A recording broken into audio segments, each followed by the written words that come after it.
Hi friends, welcome back with new amazing video from Top Movies Recap. Today I'm going to recap a 2013 adventure and fantasy film titled Jack the Giant Slayer. Spoiler warning, watch out and take care.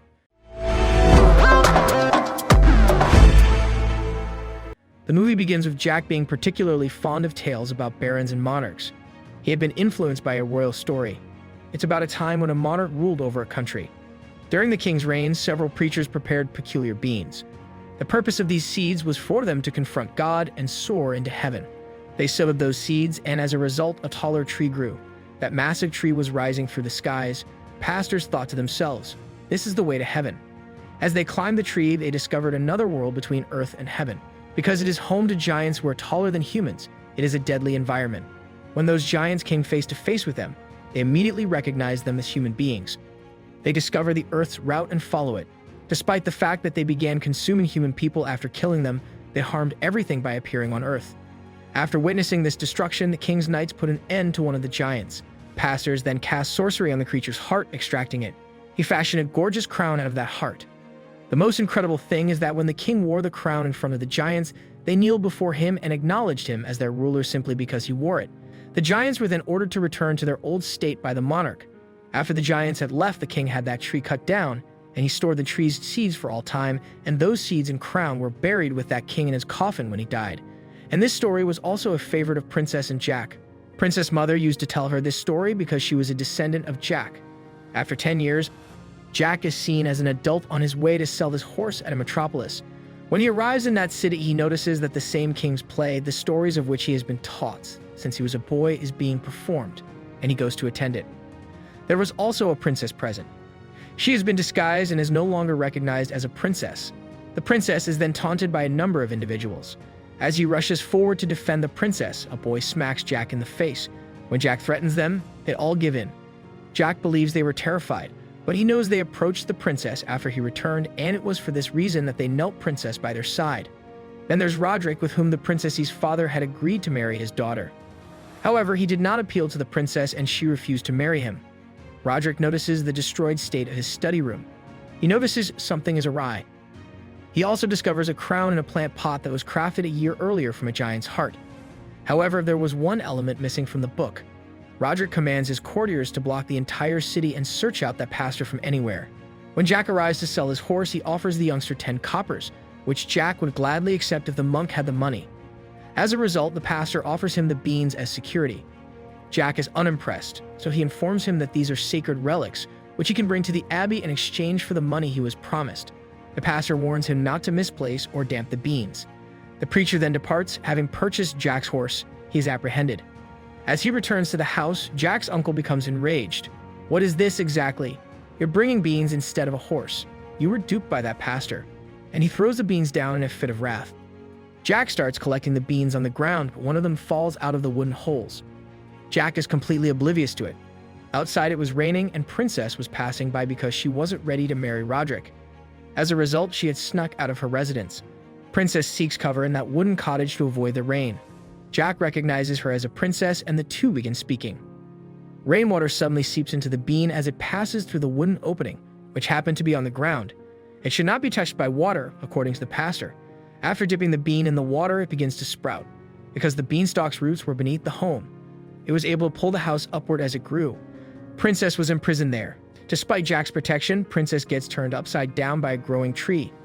The princess's father, the king, comes the next morning. He spots the tallest tree in the area, which is rapidly growing. Its conclusion is incomprehensible. Jack tells the entire thing. Roderick responds, I will also go to save my future bride since I love her, while King prepares the situation and says, go and save my daughter. They also urged Jack to join them, so he accompanied them. While climbing to the top of the tree, Roderick cuts the rope on purpose. As a result, a few knights have perished as a result of this. They arrive at their destination, which was located halfway between heaven and earth. As he approaches Jack, Roderick adds, I know you have those magical beans. I'd appreciate it if you could pass it on to me. Roderick seizes the beans and wields a knife to frighten them. Jack, on the other hand, is in possession of a bean. Each three-person team starts off on their own in search of the princess.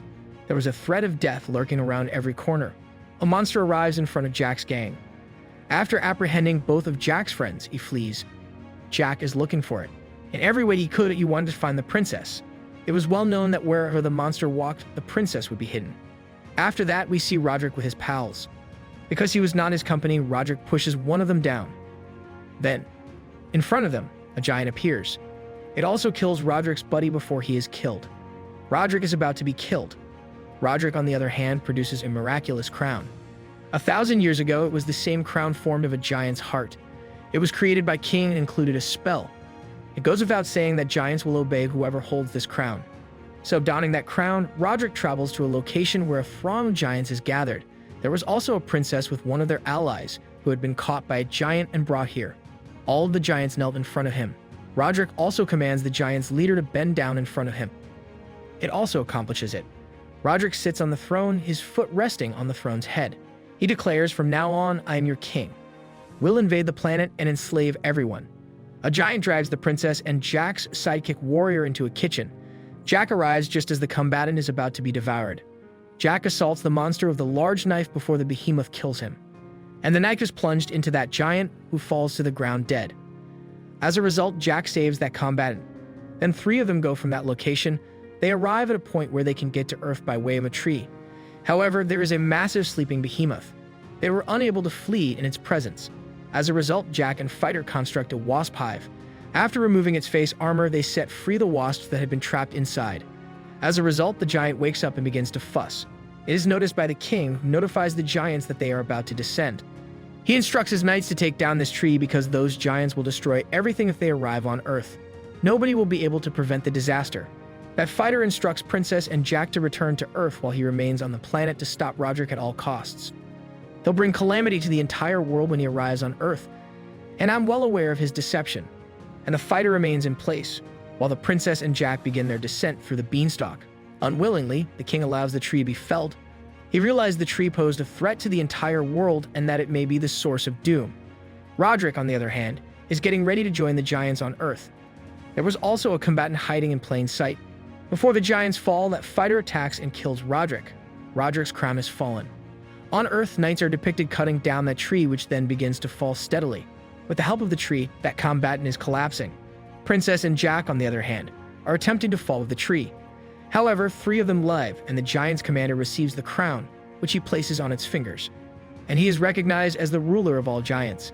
However, due to the tree's removal, they were unable to get to Earth.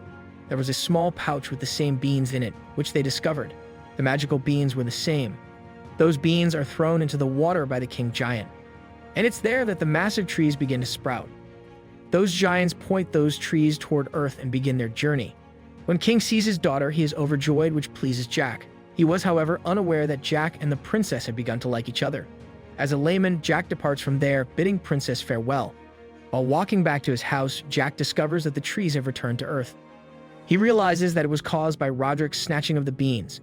Those giants now want to visit Earth. Riding a horse, he approaches the king to inform him that everyone is in danger. The princess and the king are approached by Jack. Giants have arrived, he says. Meanwhile, giants had encircled the location. They had begun to triumph over the calamity. The king and Jack galloped to the palace in order to save their lives because they could be killed by giants if they didn't get there, because those are from the king's lineage, which is where the story began. And the giants aren't going to let this family go, because they were sent back in that king's crown.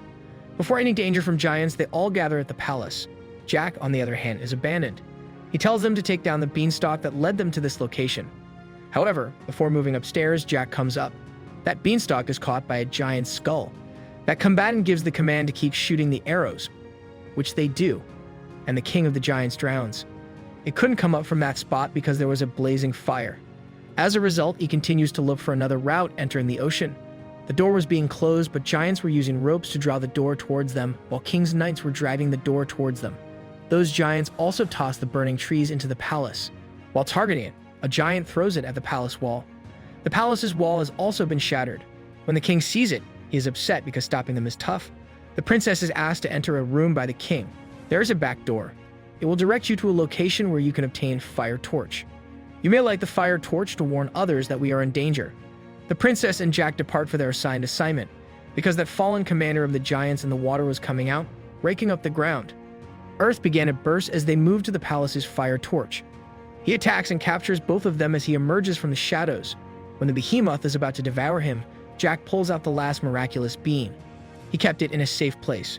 However, Jack tosses it into the creature's gut. Bean enters Giant's body and he leaves both of them feeling strange, and the trees in its tummy start to grow. As a result, its body is shattered and its severed hand, adorned with a mystical crown, falls near Jack. On the other hand, all of the giants had entered the palace, and the king and all of the knights stood in front of them, facing death. Immediately, all of the giants kneel down and reflect on what has occurred.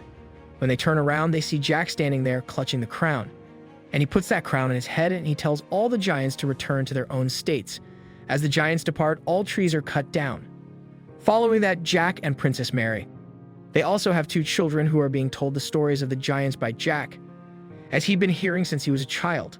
The children inquire, "Where is that crown?" "That crown is still safe," says Jack, "because it has been made magnificent. It has been positioned in an ostentatious manner. People travel long distances to see it, and the reality remains a mystery."